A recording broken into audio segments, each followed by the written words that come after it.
Oke, gue mau melanjutkan pembahasan gue mengenai studi gue di Australia. Dan kalau misalnya kalian mau ngikutin perkembangannya, silakan nonton beberapa video proses kenapa gue sampai saat ini bisa memilih student visa. Jadi, student visa apa yang gue ambil? Yaitu carpentry. Dan di saat ini gue mau membahas bagaimana gue untuk bisa bertahan dengan limitasi-limitasi yang ada sebagai student visa. Dan kenapa sih gue milihnya carpentry? Itu yang akan gue bahas di konten kali ini. Kenapa gue pilih carpentry? Karena salah satu yang paling utama adalah PR ya, Permanent Resident Pathway. Yang seperti yang lo tahu, kalau gue nih mau tinggal di Australia, jadi ya gue memilih beberapa pekerjaan-pekerjaan yang sangat bagus prospeknya. Nah, seperti yang kalian tahu juga, kalau misalnya beberapa pekerjaan yang di website di Australia itu kan banyak ya. Cuman untuk di WA yang lagi booming itu construction. Sehingga gue secara personal aja ya, gue nggak terlalu suka untuk di hospitality. Sehingga potensi kayak chef, aged care, restaurant manager, gue nggak ambil. Meskipun ada juga sih beberapa pertimbangan dan pandangan bahwa chef itu kadang-kadang somehow jadi agak-agak sedikit overload ya, karena udah banyak banget kan. Meskipun masih juga oke gitu chef untuk prospek PR-nya, dan juga kalau misalnya kebutuhannya memang masih selalu ada orang membutuhkan chef.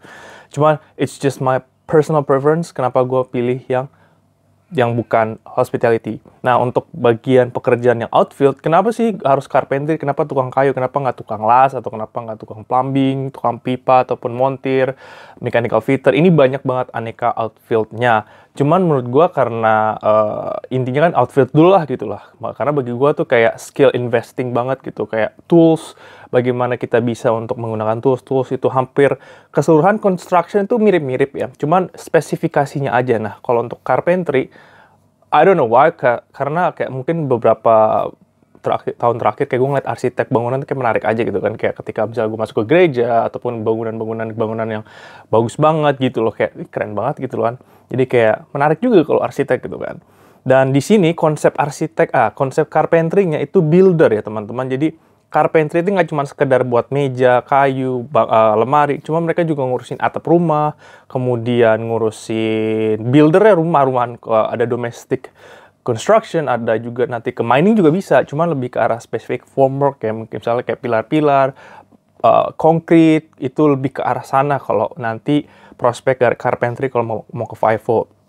Dan itu juga bagus sih untuk kalau gue ngeliat fisik gitu, karena gue mau pekerjaan yang juga membuat gue tetap fit, jadi nggak kayak 9 to 5 office job yang kayak, ya, you know lah bagaimana sirkulasi kehidupannya gitu kan. Jadi itu hanya personal preference gue, kenapa gue pilihnya carpentry. Dari PR-nya is good, kemudian aktif, ya, selalu bekerja di luar menggunakan tangan, jadi selalu membuat badan itu juga sehat, kemudian juga sangat-sangat berguna untuk life skill investing yang sangat-sangat berguna. Mungkin di Indo juga sangat-sangat bagus gitu, kita bisa buat kita punya style tersendiri gitu kan, jadi it's very good. Cuman kalau untuk yang lainnya juga bisa, silakan kayak kalian do your research gitu lah.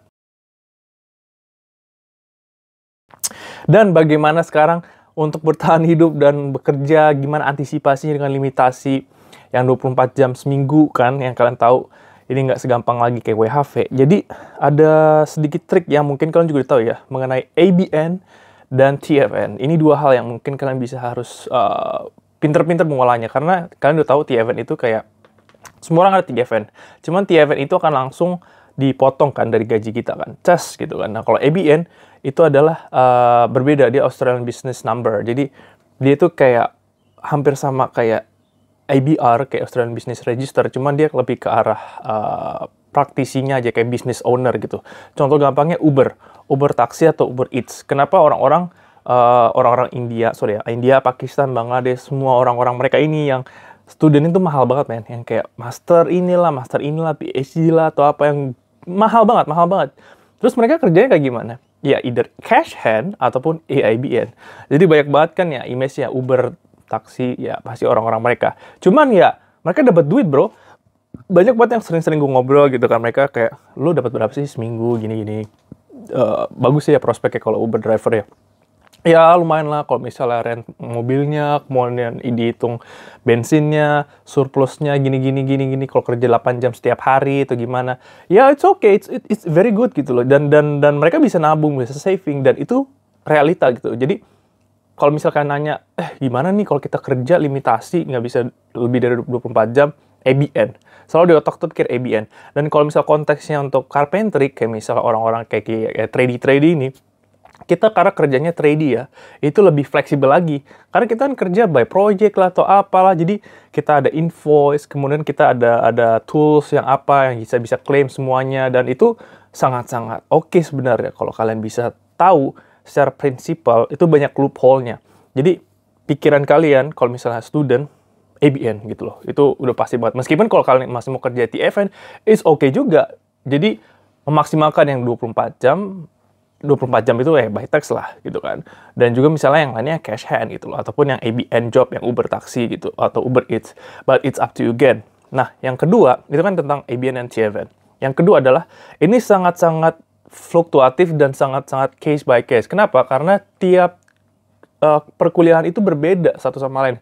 Kelasnya apa, degree-nya apa, programnya itu mereka berbeda. Kayak contohnya misalnya diploma dengan bachelor, dengan master, ini beda bro. Apalagi PhD ya. Ini beda bagaimana mereka punya kuliah jadwalnya, kapan liburnya, berapa lama liburnya, berapa ketat, kelasnya ada berapa kali dalam seminggu. Kayak misalnya manajemen, beda dong dengan kelasnya kayak gua. Misalnya carpentry, ataupun yang montir, ataupun yang chef. Ada yang 4 kali seminggu, ada yang 3 kali seminggu. Kalau gua 2 kali seminggu.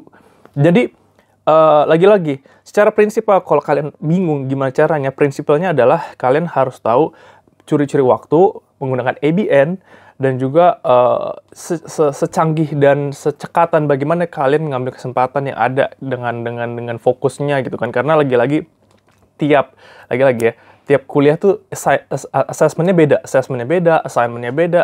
Yang kayak orang tuh misalnya yang kayak perkuliahan master lah, atau misalnya bachelor degree lah, mereka tuh kadang ada momen yang kayak benar-benar yang full sibuk banget, bahkan kerja pun susah karena ya bagaimana harus fokusnya. After class mereka ada proyek lah, inilah itulah, itu beda. Itu gue nggak ngerti itu gimana mereka untuk kerjanya. Mungkin mereka pas liburan digaspol untuk saving, kemudian nanti pas lagi sibuk-sibuknya mereka nggak kerja, mereka hemat gitu kan. Dan itu juga salah satu faktor penting, gaya hidup. Jadi banyak banget faktor yang menurut gue itu kalian punya harus kejelian gitu dalam membaca lapangan gitu. Kalau misalnya kalian melihat potensi-potensi begitu banyak kerjaan gitu ya, maksimalkan. Karena mungkin di the next semester kalian nggak bisa gitu. Jadi pinter-pinter kalian. Jadi itu sedikit tips and tricks ya. Gue juga baru mulai sekitar 2-3 bulan ya perkuliahan ini. Cuman dengan begitu banyak teman-teman yang gue ngeliat, dari orang lokal juga, kemudian orang-orang WHV yang pindah ke student, kemudian orang-orang student yang bachelor ataupun master, ya mereka begitu sih kebanyakan share-nya gitu, keluh kesahnya bagaimana memang student itu lu harus mikir, lu nggak bisa dapat duit gitu, dapat duitnya itu hanya untuk survive. Kalau misalnya mau saving, it's okay, but you can't expect that much untuk dapat duit. Jadi demikian, itu aja sedikit sharing gue bagaimana dan kenapa gue pilih carpentry course saat ini.